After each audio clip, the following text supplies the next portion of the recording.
एक राष्ट्र एक चुनाव, वन नेशन वन इलेक्शन को लेकर के एक बार फिर चर्चा तेज हो गई है। और ये चर्चा इसलिए तेज हुई है क्योंकि एक के बाद एक 3 पार्टियों ने इसके खिलाफ अपनी राय दी है। जो पूर्व राष्ट्रपति रामनाथ कोविंद की अध्यक्षता वाली कमेटी है, उस कमेटी को भेजी गई चिट्ठी में, उसको जो चिट्ठी लिखी है इन पार्टियों ने, 3 बड़ी पार्टियों ने, उन्होंने इस विचार का विरोध किया और सबने एक जैसे तर्क दिए हैं। सबने कहा है कि यह संविधान की मूल भावना के विरुद्ध है, लोकतंत्र को कमजोर करने वाला है, ये पार्टियों ने कहा है। लेकिन उसी के साथ एक दूसरी खबर ये आई है कि जो उस कमेटी ने जो आम लोगों से जो राय मांगी थी, उसमें जो राय मिली है उसमें 81% ने कहा है कि एक साथ सारे चुनाव होने चाहिए, लोकसभा और विधानसभा के चुनाव एक साथ होने चाहिए।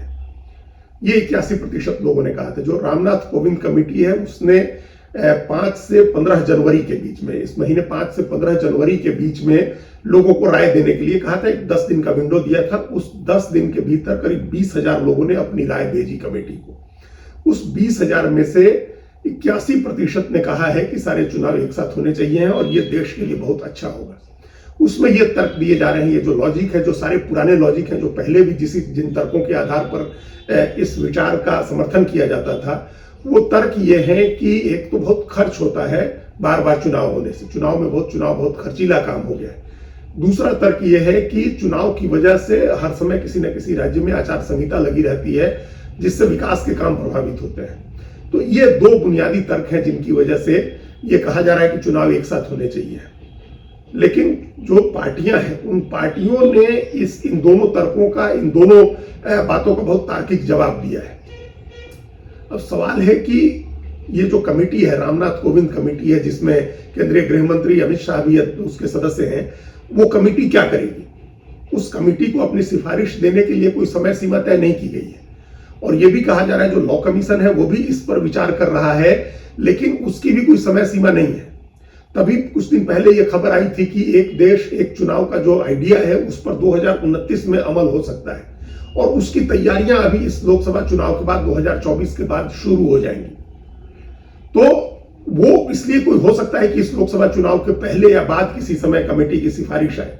कमेटी ने 46 पार्टियों से राय मांगी है। देश की जो पंजीकृत पार्टियां हैं, राष्ट्रीय या राज्य स्तरीय, उनमें से 46 पार्टियों से मांगा है, राय मांगी है कमेटी ने, जिसमें से 17 पार्टियों ने अपनी राय दी है। जो अभी इस महीने जिन 3 पार्टियों ने अपनी राय उस कमेटी को भेजी है, उसमें सबसे पहले तृणमूल कांग्रेस ने भेजी, उसके बाद कांग्रेस पार्टी ने और फिर आम आदमी पार्टी ने।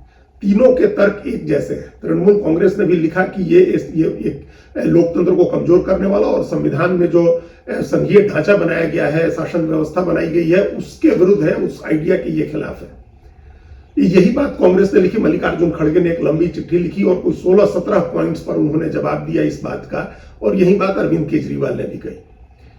सबने ये कहा कि 2014 के चुनाव में कोई 3,3100 करोड़ रुपए खर्च हुए थे चुनाव कराने पर। अगर 2024 में लोकसभा चुनाव में 10,000 करोड़ रुपए भी खर्च हो जाते हैं तो ये कोई बहुत बड़ा खर्च नहीं है। हर साल भारत सरकार का बजट 40 लाख करोड़ रुपए का होता है। तो ये 10,000 करोड़ रुपए अगर चुनाव कराने पर खर्च होते हैं तो वो फ्रैक्शन ऑफ ओवरऑल फ्रैक्शन का बहुत छोटा हिस्सा है वो। इसलिए इस पैसे को इशू नहीं बनाया जाना चाहिए। और जो दूसरा तर्क है हर समय आचार संहिता लगे रहने का, वो भी तार्किक नहीं है। वो ऐसे भी तार्किक नहीं लगता है, लेकिन सभी पार्टियों ने उसका अपने अपने तर्कों से खंडन किया है। वो तार्किक इसलिए नहीं है क्योंकि हर राज्य में एक ही बार आचार संहिता लगती है। जब राज्य का चुनाव होगा तो एक ही बार आचार संहिता लगेगी और एक बार लोकसभा चुनाव के समय लगती है। तो कुल मिलाकर के अगर राज्य का चुनाव लोकसभा से अलग होता है तो 5 साल में वहां 2 बार आचार संहिता लगेगी। और अगर एक साथ चुनाव होगा तो 1 बार आचार संहिता लगेगी। इससे ज्यादा नहीं होता। ऐसा नहीं है कि किसी भी राज्य में चुनाव हो रहा हो तो हर राज्य में आचार संहिता नहीं लगती है। एक बार लोकसभा की आचार संहिता लगती है और दूसरी बार जब उस राज्य का चुनाव होता है तब आचार संहिता लगती है। एक 1.5 महीने, मान लीजिए राज्य के चुनाव में 1.5 महीना। आजकल तो चुनाव आयोग इतना सक्षम है हम लोगों का कि 4-4 महीने, 3-3 महीने राज्यों के चुनाव चलते हैं, तो उतने समय तक आचार संहिता लगी रहती है। लोकसभा का चुनाव भी 2-2.5 महीने में होता है तो 2-2.5 महीने आचार संहिता लगी रहती है। उसके अलावा कभी आचार संहिता नहीं लगती है। और आचार संहिता लगी भी हो तब भी उस समय जो पहले से विकास के कार्य चल रहे होते हैं वो काम हो रहे होते हैं। हर समय कोई पॉलिसी डिसीजन नहीं लेना होता है कि जिस समय चुनाव चल रहा हो उसी समय कोई पॉलिसी डिसीजन लेना है, और उस समय कोई ऐसी स्थिति पैदा होती है तो चुनाव आयोग उसकी मंजूरी दे देता है कि वो डिसीजन ले लिया जाए। इसीलिए आचार संहिता किसी भी विकास के कार्य में बाधा नहीं बनती है, कभी भी बाधा नहीं बनती है। तो वो एक एकदम फालतू का तर्क है जिसका कोई आधार नहीं है, जिसका कोई तर्क नहीं है जिसके पीछे आचार संहिता वाली बात का। अगर चुनाव आयोग को इतनी ही चिंता है कि आचार संहिता कम से कम लगे तो जल्दी से जल्दी चुनाव करा ले चुनाव आयोग। आज चुनाव की घोषणा करे, आज आचार संहिता लगाए और कल से नॉमिनेशन शुरू हो जाए, 1 महीने के भीतर चुनाव की प्रक्रिया पूरी हो जाएगी। लेकिन यहाँ चुनाव आयोग को अगर 5 राज्य का चुनाव दे दीजिए कराने को तो 3 महीने लगते हैं। अभी ही जैसे हुए 2 महीने में चुनाव हुए हैं 5 राज्यों के, तो 2-2 महीने चुनाव चलता है। एक राज्य में 3 आज मतदान हो जाता है, उसके बाद 1-1 सवा महीने लोग नतीजे के लिए इंतजार करते हैं। तो अगर चुनाव आयोग इतना अपने आप में थोड़ी इफिशियंसी ले आ दे, थोड़ी सक्षमता अपनी बढ़ा ले, अपने को थोड़ा बेहतर कर ले, तो ज्यादा समय तक आचार संहिता नहीं लगानी पड़ेगी। अगर एक साथ चुनाव कराने को कह दिया जाए, सोचिए कि पूरे देश में एक साथ चुनाव हो, लोकसभा का, और 31 राज्यों में चुनाव हो रहे हो विधानसभाओं के, फिर क्या स्थिति बनेगी? फिर तो 6 महीने का आचार संहिता ही लगी रह जाएगी। जब लोकसभा के चुनाव 7 चरण में होते हैं, उसके 7 राज्यों के विधानसभा के चुनाव हो तो 6 महीने तक चुनाव की प्रक्रिया चलती रहेगी। उससे तो बढ़िया है कि अलग अलग चुनाव हो जाए, तब कम आचार संहिता लगेगी। तो ये आचार संहिता वाली बात और खर्च वाली बात दोनों लॉजिकल नहीं है। इसके उलट जो विपक्षी पार्टियों ने जो लॉजिक्स दिए हैं, उसमें एक इंपॉर्टेंट लॉजिक ये है कि आप कैसे फिर ये इंश्योर करेंगे कि बीच में कोई भी विधानसभा भंग ना हो। अगर लोकसभा के साथ किसी विधानसभा का सभी विधानसभाओं का के चुनाव हो जाए और उसके बाद किसी विधानसभा में ऐसी परिस्थितियां उत्पन्न हो जो लोकतंत्र में बहुत स्वाभाविक है, तो उस समय कैसे वहां की विधानसभा को क्या भंग नहीं किया जाएगा? वहां अगर बगावत हो जाती है और सत्तारूढ़ दल का टूट जाता है या कोई नया गठबंधन बनता है, उस समय क्या स्थिति होगी? क्या कि हर तरह के खरीद फरोख्त के जरिए किसी भी तरह से वैकल्पिक सरकार बनाने की मंजूरी रहेगी कि जितनी बार हो उतनी बार वैकल्पिक सरकार बने, वहां विधानसभा भंग करके चुनाव नहीं कराई जा सकती है? कोई पार्टी अल्पमत में चली गई तो दूसरी पार्टी उसके विधायकों को तोड़ करके या दूसरी तीसरी पार्टी को तोड़ करके कोई सरकार बनाए, ये चलता रहे क्रम। ये कैसे सुनिश्चित करेंगे कि इस तरह की स्थिति नहीं आएगी? अगर विधानसभा भंग करने की नौबत आई और बीच में चुनाव हुए तो करने की नौबत आई, तब क्या होगा? उस समय क्या फिर उस प्रदेश का चुनाव अटका रहेगा अगले लोकसभा अगला जब साइकिल आएगा तब तक के लिए, या बचे हुए कार्यकाल के लिए चुनाव होगा? तो ये एक इंपॉर्टेंट फैक्टर है जिस पर विचार करने की जरूरत है। लेकिन बड़ा सवाल यह है, जो ये तर्क की बातें तो बाद में आएंगी, बड़ा सवाल यह है कि जो रामनाथ कोविंद की कमेटी है वो कमेटी क्या करेगी? क्या ये अभी तक का जो संभावना दिख रही है वो ये है कि कमेटी एक साथ चुनाव कराने के पक्ष में अपनी रिपोर्ट देगी। और ये बात विपक्षी पार्टियों ने अपनी चिट्ठी में लिखी है कि ये पहले से तय किया हुआ है सरकार ने कि एक साथ चुनाव कराने के लिए आगे बढ़ना है। और ये कमेटी जो बनी है ये एक दिखावा है, एक तरह की औपचारिकता है। इस कमेटी को वही रिपोर्ट देनी है जो सरकार चाहती है। तो इसका मतलब है कि जब भी आए इस कमेटी की रिपोर्ट 1 नेशन 1 इलेक्शन के फेवर में आएगी।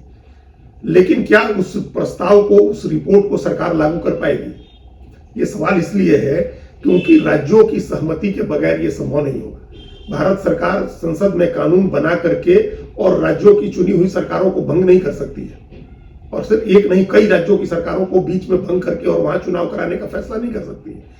यह भी राज्यों की सहमति के बगैर संभव नहीं है कि कानून पास होने के बाद जिन राज्यों में चुनाव होने हैं वो चुनाव थोड़े थोड़े समय के लिए हो, और 2029 के पहले होने वाले चुनावों को या तो रोका जाए, प्रीपोन या उनको पोस्टपोन किया जाए, या वहां उतने ही समय के लिए चुनाव कराया जाए जितना समय बाकी हो 2029 का लोकसभा चुनाव आने में। यह काम तब तक नहीं होगा जब तक राज्य तैयार नहीं होंगे। अगर कांग्रेस पार्टी जो सबसे बड़ी विपक्षी पार्टी है, 3 राज्यों में उसकी सरकार है और कई राज्यों में वह मुख्य विपक्षी पार्टी है, वो तैयार नहीं होती है। जो प्रादेशिक पार्टियां जो अलग अलग राज्यों में सरकार चला रही हैं, जैसे आम आदमी पार्टी है, तृणमूल कांग्रेस है, जनता दल यू और राष्ट्रीय जनता दल है, झारखंड मुक्ति मोर्चा है, कम्युनिस्ट पार्टियां हैं, डीएमके है, जब तक ये पार्टियां सहमत नहीं होंगी तब तक इस कमेटी की सिफारिशों को कैसे लागू करेंगे?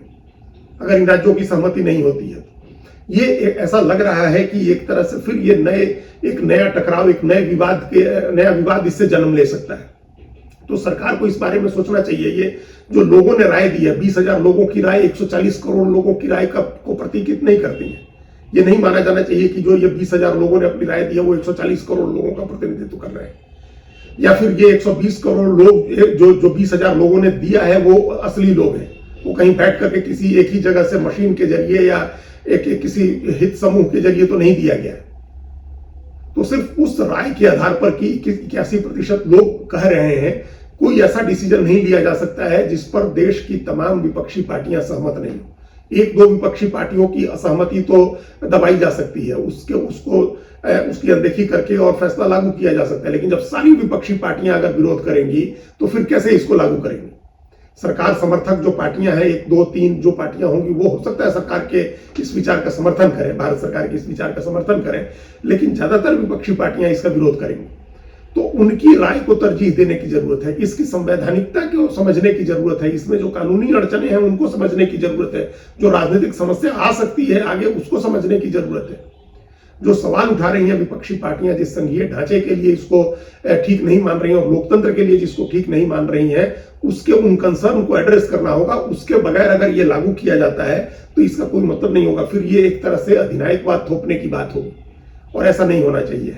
धन्यवाद।